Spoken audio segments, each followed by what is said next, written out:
तो सबसे पहले आप सभी का फिर से स्वागत है। और जैसा कि आप सभी को पता है कि निरंतर पिछले 7 या 8 महीनों से हम लोग लगे हुए हैं स्टेट के प्रयास में कि स्टेट का आयोजन टीआरई 4 से पहले होना चाहिए और हो करके ही रहेगा। आज मुख्यतः मैं 4 या 5 बिंदु पर चर्चा करूंगा। सबसे पहले कि जो लेटर संख्या 234 जो वायरल है, जो घूम रहा है लेटर, वो क्या है, 28 जुलाई का आंदोलन में क्या क्या हुआ, फिर जो अगला आंदोलन है क्या वो भी किया जाएगा, और जो अभी हमारा जो हाईकोर्ट में जो 10 और याचिका लगा हुआ है उस याचिका पर क्या अपडेट है, और वो याचिका पर आखिर सुनवाई क्यों नहीं हो रही है, सुनवाई कब तक होने का पॉसिबिलिटी है। फिर मैं चर्चा करूंगा कि जो ऐसे स्टूडेंट जो 25 में जो पास आउट हैं वो इतना इनएक्टिव क्यों है। तो आपको पता होगा कि हम लोगों की मुहिम उस दिन से शुरू हो गई थी जिस दिन से 17वीं बीपीएससी का एक आंदोलन पीक पे था। उस आंदोलन में हम लोगों ने कई एक लोगों को कॉल करके बातें बताई, कई एक शिक्षकों को भी ये बातें बताए, कई एक छात्र नेताओं को भी ये बातें बताए कि हम लोग को सपोर्ट कीजिए, हम लोग को स्टेट की मांग को आप आगे कीजिए, उसके बाद शिक्षक भर्ती होगा। तो उन सभी के द्वारा यही बोला गया कि अभी हम बीपीएससी 17वीं के आंदोलन में लगे हुए हैं, उसके बाद ही हम इस आंदोलन में आपका इस स्टेट का आंदोलन के लिए हम लोग प्रयास करेंगे। आप सभी लोग को पता है कि जो 17वीं बीपीएससी का जो आंदोलन चला वो 4 से 5 महीना आंदोलन चला। जो आंदोलन दिसंबर से शुरू हुआ वो आंदोलन मार्च के लास्ट तक चला। और इसी बीच में खबरें ये आ रही थी निकल के, हिंदुस्तान पेपर में आप लोग पढ़े होंगे, जनवरी का ही पेपर था, कि फरवरी में टीआरई का नोटिफिकेशन, टीआरई 4 का नोटिफिकेशन कभी भी जारी हो सकता है। उसमें एग्जाम डेट भी लिखा हुआ था। तो हम लोग के पास कोई ऑप्शन नहीं था सिवाय एक ऑप्शन के कि हाईकोर्ट में जाए। तो हाईकोर्ट में हम लोगों ने 9 तारीख को 14 पिटिशनर्स मिलकर के याचिका दायर करते हैं कि शिक्षक भर्ती से पहले, टीआरई 4 शिक्षक भर्ती से पहले एसटीटी का आयोजन करवाया जाए। ये याचिका पर सुनवाई 18 मार्च को होता है, और उस 18 मार्च की सुनवाई में पटना उच्च न्यायालय द्वारा यह आदेश पारित किया जाता है कि जितने भी इस केस के पिटिशनर्स हैं वो बिहार विद्यालय परीक्षा समिति को जाकर के रिप्रेजेंटेशन दीजिए, उनके परीक्षा नियंत्रक को, और वो इस पे 3 हफ्ता के अंदर में अपना एक जवाब देंगे। बिहार विद्यालय परीक्षा समिति में जब रिप्रेजेंटेशन देने गए हम लोगों ने, और उनके तरफ से जो जवाब आया, उनके तरफ से जो यही जवाब आया कि हम लोगों ने एक लेटर लिखा है, एक लेटर एजुकेशन डिपार्टमेंट, शिक्षा विभाग से मार्गदर्शन या निर्देश मांगा है एसटीटी आयोजन को लेकर के। वही जो निर्देश मांगा गया था बिहार विद्यालय परीक्षा समिति के परीक्षा नियंत्रक के द्वारा कि एसटीटी आयोजन करवाना है या नहीं करवाना है, तो जो परीक्षा नियंत्रक, जो शिक्षा विभाग के जो निदेशक थे, डायरेक्टर सेकेंडरी एजुकेशन, उन्होंने एक लेटर बिहार विद्यालय परीक्षा समिति को के परीक्षा नियंत्रक को लिखा और उसमें स्पष्ट कर दिया कि आप एसटीटी आयोजन पर कार्रवाई शुरू कीजिए। लेकिन पिछले वो लेटर आपको पता है कि 24 या 25 अप्रैल को ही जारी हुआ था। उसके बाद लगातार कितना महीना, आज जुलाई भी खत्म हो गया, उसके बाद लगातार 5 महीना 4 महीना भी गुजर गया, स्टेट को लेकर के बिहार विद्यालय परीक्षा समिति ने कोई एक्शन नहीं लिया। वो लेटर, हालांकि जितना भी नया केस है वो लेटर हमें काफी मजबूती देगा, और उस लेटर के आधार पे बहुत सारी चीजें घटित होंगी आगे चल के, आपको लोगों को भी पता चलेगा। फिर हम लोगों ने उस लेटर को आधार मान करके एक आंदोलन रखा 28 तारीख को। हमें ऐसा उम्मीद था कि उस आंदोलन में कम से कम 1 से 2000 लोग तो जरूर आएंगे, 2000 लोग तो जरूर आएंगे। काहे कि स्टेट की मांग कौन कर रहे हैं? स्टेट की मांग तो वही लोग कर रहे हैं ना जो 2024 में पास आउट हुए हैं। प्रमुखता से तो वही लोग कर रहे हैं कि जो 2024 में पास आउट हुए हैं, जो 2025 में पास आउट हुए हैं। तो 2024 में जो बीएड बिहार में 35,000 लोग एक साल में बीएड कंप्लीट करते हैं। तो 2024 वर्ष के जुलाई में कितने लोगों ने बीएड किया? तो 35,000 लोग। 2025 में कितने लोग करने वाले हैं? तो 35,000 लोग। बहुत सारे लोग का रिजल्ट आ गया, कुछ 1-2 यूनिवर्सिटी का रिजल्ट आना और बाकी है। तो 35,000 और 35,000 70,000 लोग। उसके अलावा जो पोस्ट ग्रेजुएशन है 2024 में, अनुमानतः मानिए कि अगर 40 से 50,000 लोगों ने भी पोस्ट ग्रेजुएशन किया होगा तो 50,000 और 50,000 1 लाख, तो 1,70,000 लोग बिहार के 1,70,000 लोग बिहार के प्रभावित हैं स्टेट आयोजन नहीं होने के कारण। जब हम लोग के द्वारा 28 जुलाई को आंदोलन रखा गया, उस आंदोलन की हालांकि रूपरेखा कुछ और थी, मजबूरी में हमें बिहार विद्यालय परीक्षा समिति जाना पड़ा। वो आंदोलन कहीं और जाना था, लेकिन उस आंदोलन का जो डायरेक्शन था वो चेंज कर दिया गया क्योंकि हम लोग के पास संख्या नहीं थी। 28 तारीख को जब आंदोलन रखा गया तो पहुंचते हैं कितना लोग? पहुंचते हैं मात्र 200 लोग, मात्र 200 लोग। भाई ऐसे कैसे काम चलेगा? आप 2 लाख से ज्यादा स्टूडेंट स्टेट की डिमांड कर रहे हैं और आंदोलन के लिए जब बुलाया जाता है तो पहुंचते हैं 200 लोग।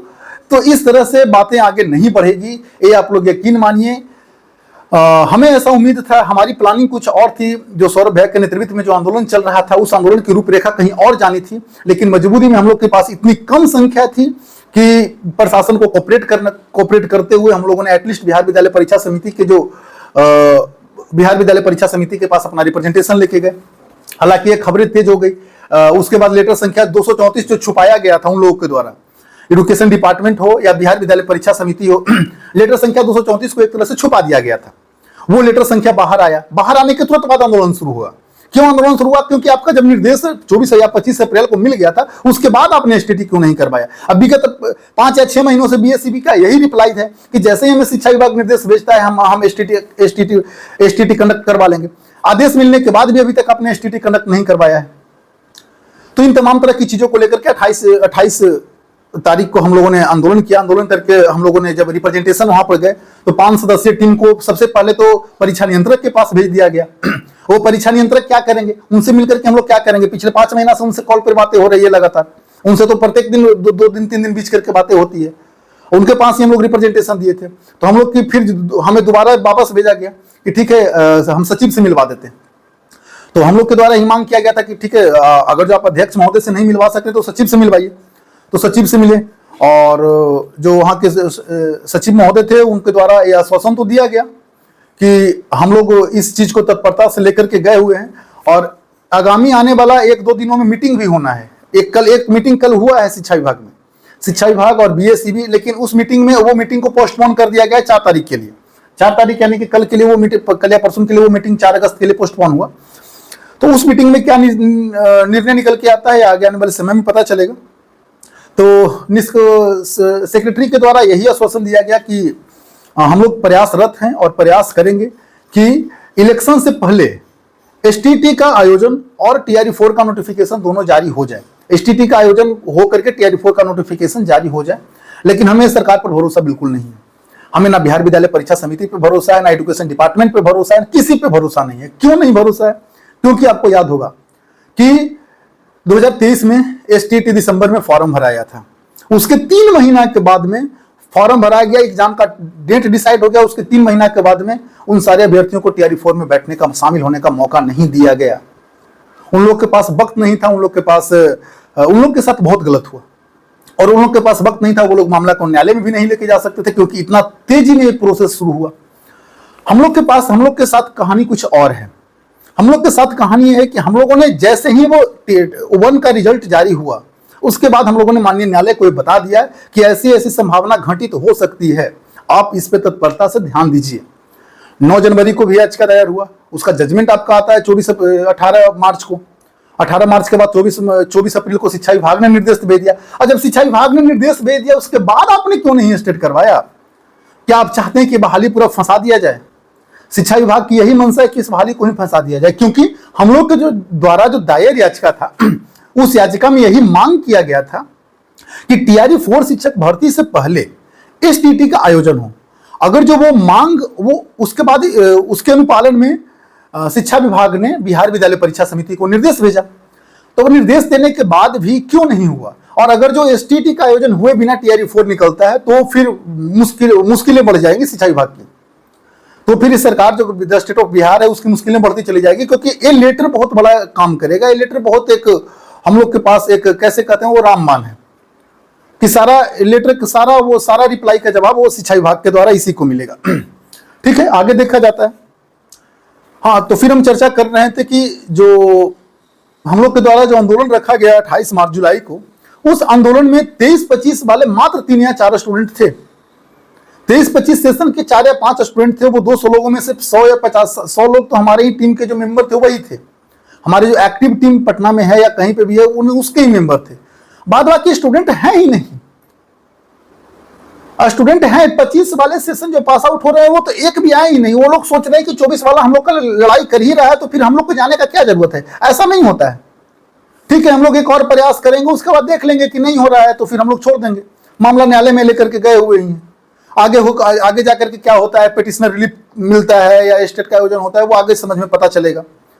तो इस तरह से अगर जो आप आंदोलन में शामिल नहीं होइएगा और ये सोचिएगा कि स्टेट का आयोजन हो जाए तो ये कतई पॉसिबल नहीं है, बिल्कुल ये पॉसिबल नहीं है। हाईकोर्ट किस तरह का निर्देश देती है? देखिए, हाईकोर्ट भी एक लिमिटेड निर्देश देती है। उसके पास अगर जबरदस्ती शिक्षा विभाग टीआरई 4 का नोटिफिकेशन निकाल देता है तो हाईकोर्ट भी कुछ कर नहीं पाएगा, वो टीआरई 4 रोकेगा नहीं, वो कहेगा कि जितने पिटिशनर्स है उसको अलाउ कर दिया जाए। ये पॉसिबिलिटी बनती है, ये पॉसिबिलिटी लगातार देखा गया है। लेकिन अगर जो कोई लगातार आंदोलन में सक्रिय ही आप लोग नहीं होइएगा तो फिर आपकी मुश्किल बढ़ती जाएगी। 28 जुलाई को 12 बजे से जो आंदोलन रखा गया था 11 बजे से, ठीक है उस दिन बारिश थी, 12 बजे के बाद बारिश पूरा खत्म हो गई थी। उसके बाद भी मात्र 200 लोग ही उस आंदोलन में पहुंच पाए, मात्र 200 लोग।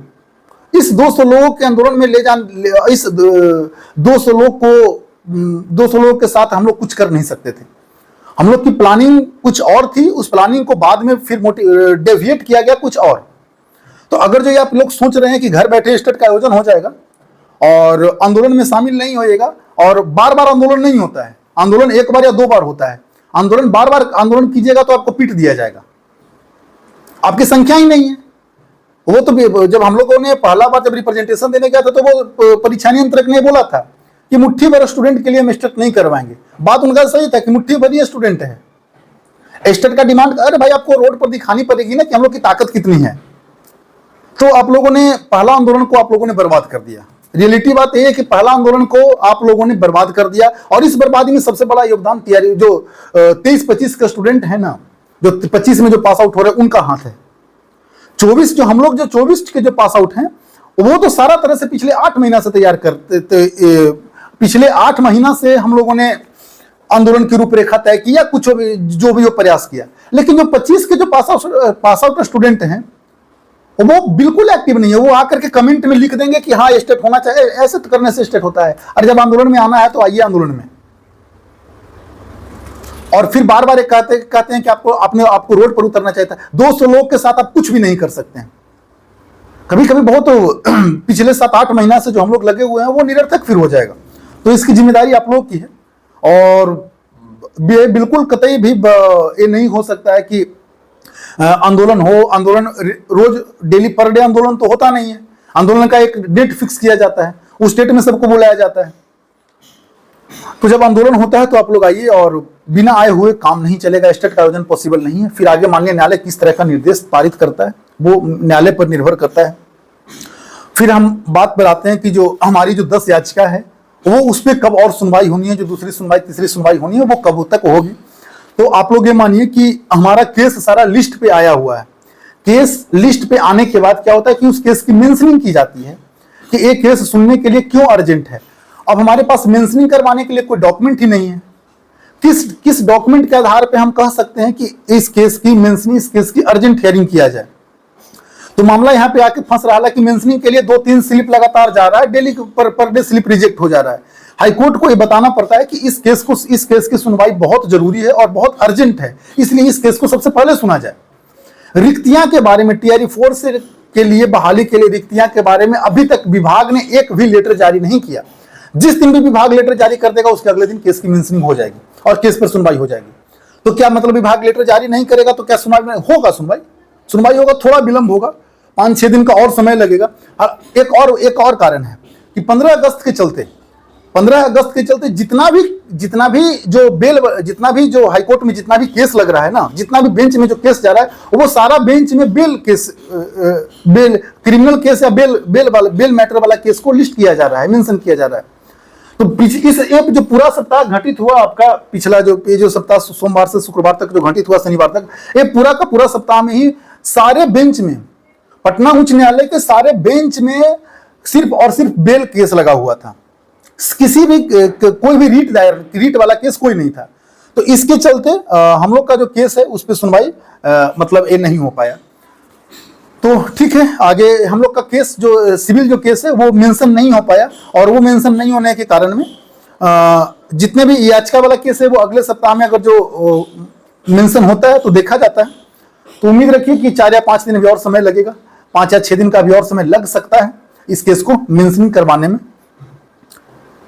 और एटलीस्ट जो आपको जो आंदोलन चलता है उस आंदोलन में आप लोग एक्टिव रूप से पार्टिसिपेट होइए, और पार्टिसिपेट होने के बाद ही हम लोग का कारोबार आगे बढ़ेगा।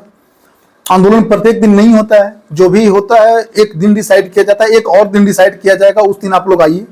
और जो सौरभ भैया है उनके नेतृत्व में हम लोग का आंदोलन चलता रहेगा। तो बस बातें यही करनी थी, 3-4 तरह की बातें कि केस पे सुनवाई क्यों नहीं हो रही है, या एक जिस दिन हमारे पास एक भी लेटर आ गया उस दिन केस की सुनवाई हो जाएगी, उसके अगले ही दिन केस की सुनवाई हो जाएगी। हालांकि ऐसा प्रयास किया जाएगा कि इस जो ये आने वाला जो वीक है उस वीक में किसी न किसी एक दिन सुनवाई हो जाए, लेकिन डिपेंड करता है कि वो सारा जो बेंच है वो सारा बेंच में लगा हुआ है अभी बेल वाला केस। तो बेल केस 2 तरह के केस होते हैं ना, कोई भी हाई कोर्ट में 2 तरह के केस होते हैं, एक सिविल केस और एक क्रिमिनल केस। तो क्रिमिनल केस में भी बेल का केस लगा हुआ है। स्वतंत्रता दिवस के कारण सुप्रीम कोर्ट का ऐसा निर्देश आता है कि जब भी कुछ फेस्टिवल हो तो उसके पहले जितना भी बेंच रहता है वो सारे बेंच में जो बेल वाला केस रहता है वो लगा दिया जाता है। इससे क्या होता है कि जो सिविल केसेस है वो प्रभावित हो जाता है। हालांकि वो उसमें ज्यादा हम लोग को सोचना नहीं है, वो जैसा होगा आपको आगे बता दिया जाएगा। लेकिन बातें 3 तरह की जो भी 4 तरह की बातें की, हाईकोर्ट हम लोग के पास सुरक्षा जरूर देगा। लेटर संख्या 234 निकलने के बाद मजबूती जरूर हम लोग को मिलेगी। और जो लोग से सोच रहे हैं, खास करके मैं उन 25 स्टूडेंट वाले को जो 25 में पास आउट हो रहे हैं उनको बता देना चाहता हूं कि जो लोग सोच रहे हैं कि 24 वाला के साथ हमारा नैया पार हो जाएगा, भ्रम में मत रहिए आप लोग। आंदोलन होता है, ये 200 स्टेट का इंतजार करने वाले 5 लाख लोग हैं, और आंदोलन होता है तो आते हैं कितने लोग, तो 200 लोग। इस तरह से स्टेट का आयोजन होगा क्या? और हमको सरकार को इसी तरह से बताएंगे क्या कि हम लोग के पास 5 लाख संख्या है? इस तरह के कतई काम नहीं कीजिए। और जब भी कुछ आगे अपडेट मिलता है तो मैं आपको इसी चैनल के थ्रू बता दूंगा। ठीक है, तब तक के लिए धन्यवाद।